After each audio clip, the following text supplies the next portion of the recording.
très pénible. Pénible pas dans le sens physique, mais pénible parce que nous avions pensé avoir eu des acquis démocratiques. Le peuple sénégalais a traversé des moments très difficiles, notamment lors des élections de 2012, avec tout l'espoir qui a accompagné la nomination du président Macky Sall. Ces élections étaient censées être des élections de consolidation de notre démocratie. Et nous l'avons traversée de façon très difficile en tant que jeunes, de voir toute l'opération de sabotage qui a entouré l'organisation même de cette présidentielle, à savoir l'inscription sur les listes électorales qui a été refusée à des citoyens sénégalais, les problèmes d'anomalie qu'on a eu à voir sur des citoyens qui se sont vus personnes non inscrites sur le fichier électoral, le manque de dialogue qu'on a eu avec le pouvoir en place, les problèmes d'organisation même, à savoir le parrainage, tous les obstacles qui ont été mis délibérément devant l'opposition pour empêcher des Sénégalais de venir s'exprimer en tant que candidats et d'autres d'aller voter en tant que citoyens. C'est pénible pour nous, défenseurs de la démocratie. C'est pénible pour notre génération parce qu'on aurait pensé que les sacrifices qui ont été faits en 2012 étaient derrière nous et qu'on n'allait plus jamais au Sénégal parler de problèmes d'élection, de problèmes de transparence.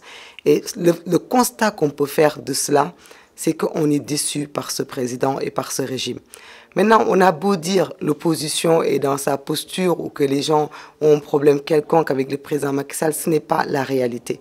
Beaucoup de gens de ma génération ont voté pour la première fois en 2012 ou bien peut-être juste en 2000. Donc, ce qui fait qu'on est un peu plus jeune. On a besoin d'acquis, on a besoin de structures fondamentales et de structures très fortes si on veut poser ce pays dans les conditions d'une émergence. L'émergence n'est pas seulement faire des ponts, ce n'est pas seulement faire des travaux, c'est aussi construire des valeurs qui sont le socle de cette nation. Et de cette valeur-là, la première pour nous, c'est la citoyenneté. La première pour nous, c'est l'amour de la patrie. C'est montrer aux citoyens que chaque personne, malgré son degré d'éducation, malgré son degré de pauvreté, a son mot à dire. Et le citoyen sénégalais, le seul moment où il se sent important, où il se sent essentiel dans le devenir de la nation, c'est le moment où il doit choisir son président de la République. Donc ce moment-là, nous avions espéré que ça n'allait pas se passer comme ça. Mais tout le monde a vu. On ne peut pas nier l'évidence. Cela fait des années que nous nous battons contre le fichier électoral qu'on n'en a pas. Nous nous battons pour l'organisation des élections par une personnalité neutre. Et pour tout ça, le président Macky Sall a refusé tous ces acquis à l'opposition. Et pourtant, lui-même les avait exigés en 2012. Et ce qui fait qu'on a une sensation on ne peut même pas dire de négativité parce que je me répète encore, ce n'est pas contre nous que ce qui a été fait a été fait. Ce qui a été fait, c'est contre le peuple sénégalais. Parce que c'est le peuple sénégalais qui même aurait pu choisir le président Macky Sall, mais on ne lui a pas permis de choisir de façon transparente. Et d'ici les décennies qui vont venir, nous allons continuer de parler de cette élection, nous allons continuer de parler de vol, de fraude, et peut-être même ça va découler dans l'avenir du Sénégal parce que les gens pourront se dire peut-être qu'à la place de ces 5 ans, devait être un autre homme que cet homme-là. Il y a même des gens dont moi je fais partie qui ne reconnaissent pas la légitimité de ce président qui est en place. Donc vous m'excuserez que je ne peux pas l'appeler président Macky Sall comme on l'a appelé pendant les 7 années dernières, parce que tout simplement on trouve que sa victoire est entachée.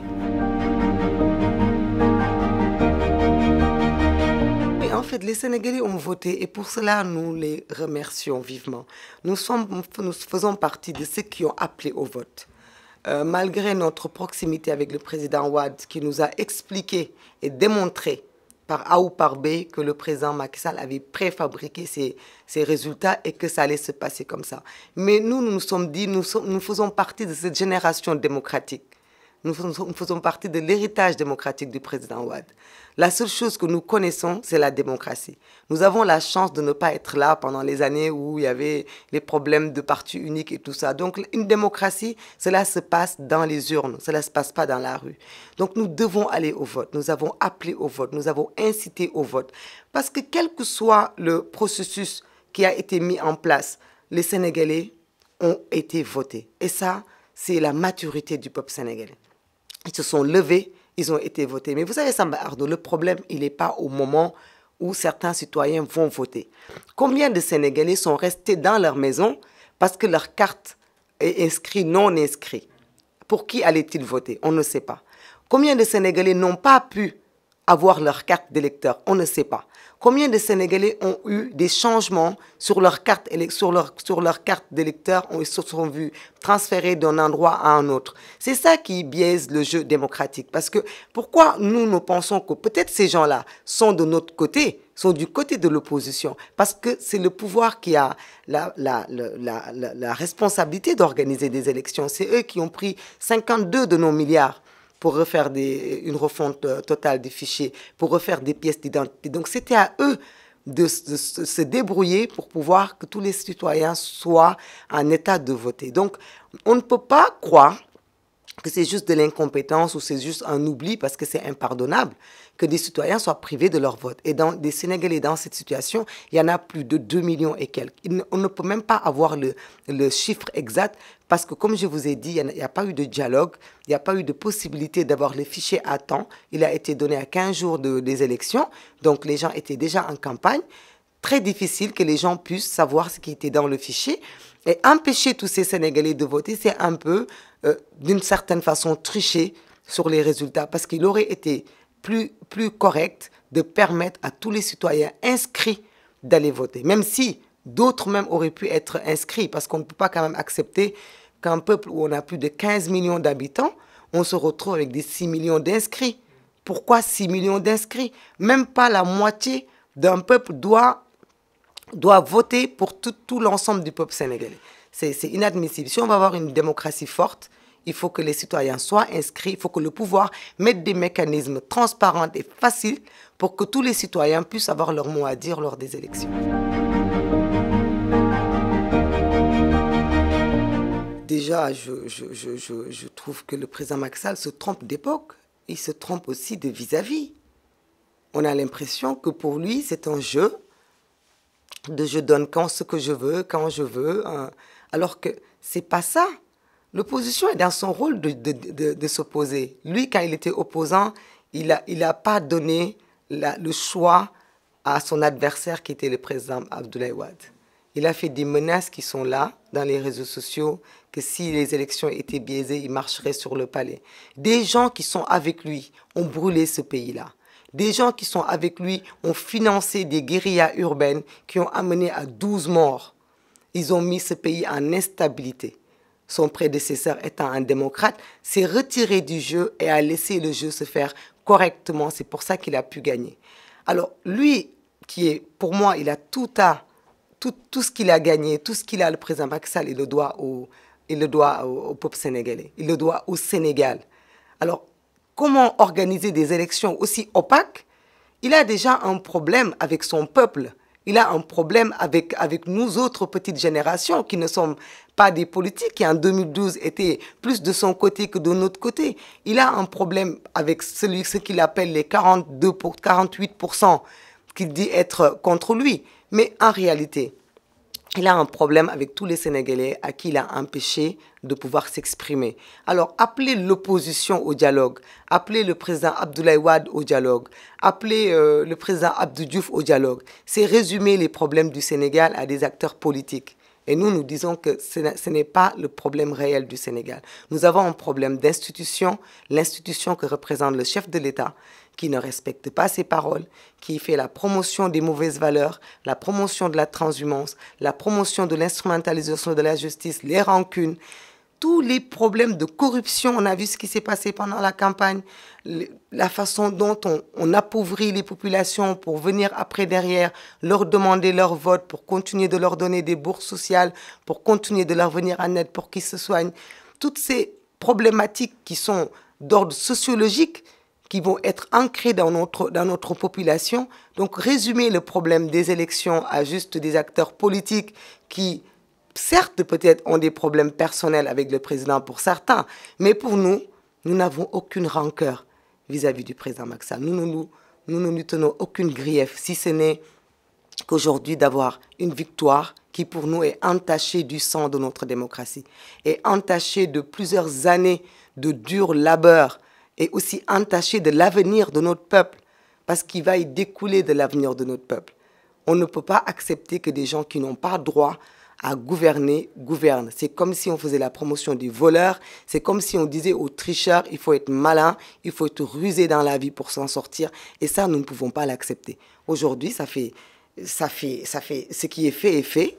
Donc, on a l'impression que le président, après avoir acquis ce qu'il voulait, donc il demande tout simplement qu'on l'aide à laver ses mains, qu'on l'aide à effacer ce qui s'est passé. Mais ce qui s'est passé est écrit dans les annales de notre histoire et il a déjà des actes à poser avant de demander à l'opposition de se poser avec lui autour d'une table. Il doit déjà remettre la démocratie en marche, redorer le blason de la justice, libérer les prisonniers, faire une paix sociale avec lui-même et autour de lui. Et je pense que si toutes ces choses sont faites, je ne vois pas pourquoi l'opposition n'ira pas dialoguer avec lui. Mais je crois qu'il se trompe de timing parce que ce n'est pas le moment. Ce n'est pas le moment. Il faut des préalables avant le dérouler à cet appel. Non, moi je ne pense pas que... Parce que lui-même, il est un peu maladroit dans sa façon de le demander. Parce qu'il dit, j'appelle au dialogue, mais un dialogue sans condition. Donc, il commence déjà... il ne peut pas se défaire de ce manteau qu'il a. De ce manteau un peu rigide qu'il a vis-à-vis des gens. On l'appelle déjà à revoir sa copie. Depuis qu'il est là, il est en train de faire ce qu'il a décidé de faire, c'est-à-dire réduire l'opposition à sa plus simple signification. Ce n'est pas son rôle. Parce que cette opposition d'aujourd'hui deviendra demain le pouvoir de demain. Donc cette opposition doit être renforcée. Et lui-même doit renforcer cette opposition. Pour la renforcer, il doit la remettre, lui redonner tous ses droits. Pour lui redonner tous ses droits, il doit tout simplement remettre à plat le jeu démocratique, c'est-à-dire le fichier électoral, l'organisation des élections. Mais il est très difficile aujourd'hui de dialoguer avec le président Macky Sall parce qu'il n'y a plus de confiance. Vous voyez, je ne veux même pas l'appeler président, mais par courtoisie, nous l'appelons comme ça par rapport à tous les Sénégalais qui ont voté pour lui. Mais il doit se mettre dans la tête qu'il est le chef de l'État, quelle que soit notre posture vis-à-vis de lui. Il y a des choses que lui-même sait qu'il a brisées, que lui-même sait qu'il a biaisées. Je pense qu'il n'a pas besoin qu'on lui mette des conditions sur la table.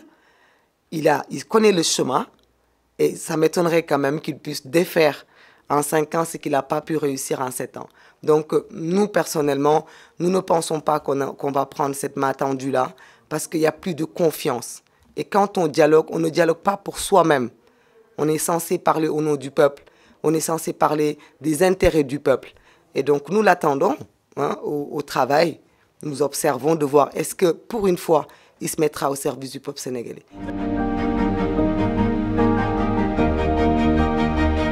Malheureusement, aucune posture. Nul ne peut dire être le chef de l'opposition. Parce que je veux aussi appeler les acteurs politiques à être conséquents avec eux-mêmes.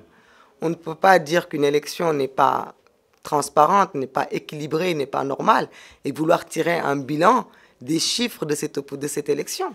Donc, soit tous les acteurs qui ont participé acceptent que le jeu est faussé, donc les chiffres qui sont sortis de là ne peuvent pas, autant elles ne peuvent pas prévaloir pour celui qui dit gagner, autant elles ne peuvent pas prévaloir pour ni le deuxième ni le troisième.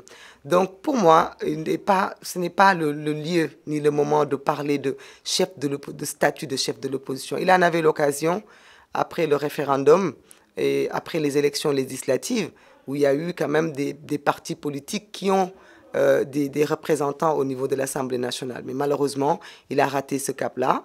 Le PDS n'a pas eu de candidat, et pourtant le PDS a 19 députés, en tout cas à la coalition du PDS. Khalifa Sall était député, sa coalition, ils viennent en deuxième posture. Donc, que peut-on faire de tous ces gens-là? On ne peut pas dire, on va juste prendre par rapport à ceux qui ont participé au présidentiel, les noter et ne pas noter les absents à qui on a empêché de participer. Même si certains diront que Khalifa a soutenu, mais tout le monde sait qu'un leader emprisonné ne peut pas être pareil qu'un leader sur le terrain. Donc pour moi, l'opposition ne doit pas rentrer dans ce genre de jeu, de dire qui est deuxième, qui est dernier, qui est le plus fort. Notre jeu aujourd'hui, c'est de nous dire qui est prêt à redresser notre pays. Et comme je le dis encore une fois, nous allons vers un tournant important dans notre petite nation. Nous sommes un pays où on n'a jamais eu de ressources naturelles. Maintenant, on a des ressources naturelles. Et s'il est quand même alarmant de voir qu'à l'aube de ces ressources naturelles-là, nous sommes là à nous quereller sur des postures de statut de l'opposition ou pas. Nous devons tout simplement être de grands citoyens, parce que c'est en étant de grands citoyens qu'on peut mettre les intérêts du pays avant les propres.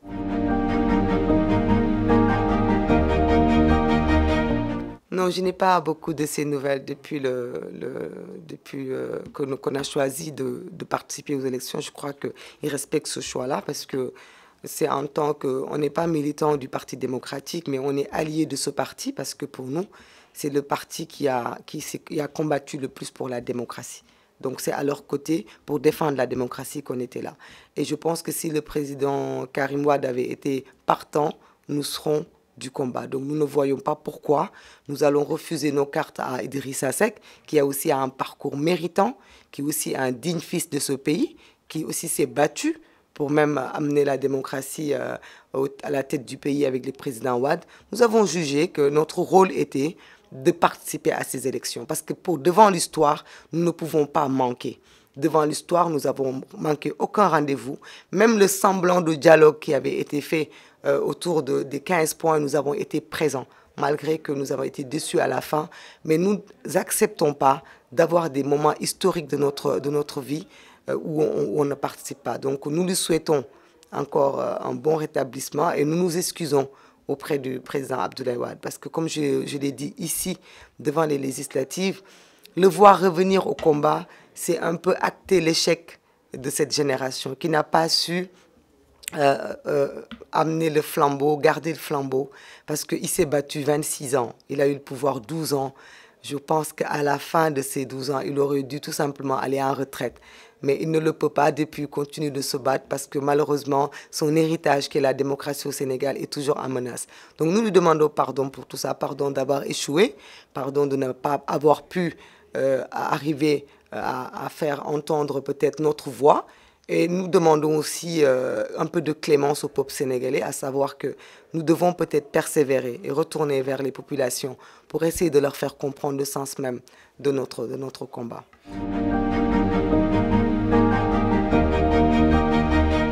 Vous savez, moi je n'ai pas de problème avec le président de la République actuelle. Le seul problème, c'est qu'on n'a pas les mêmes façons de voir. Je ne le considère pas comme un démocrate. Et les actes qu'il a posés, malheureusement, comme je dis, on a besoin de reconstruire notre pays. Et pour le reconstruire, il nous faut des valeurs.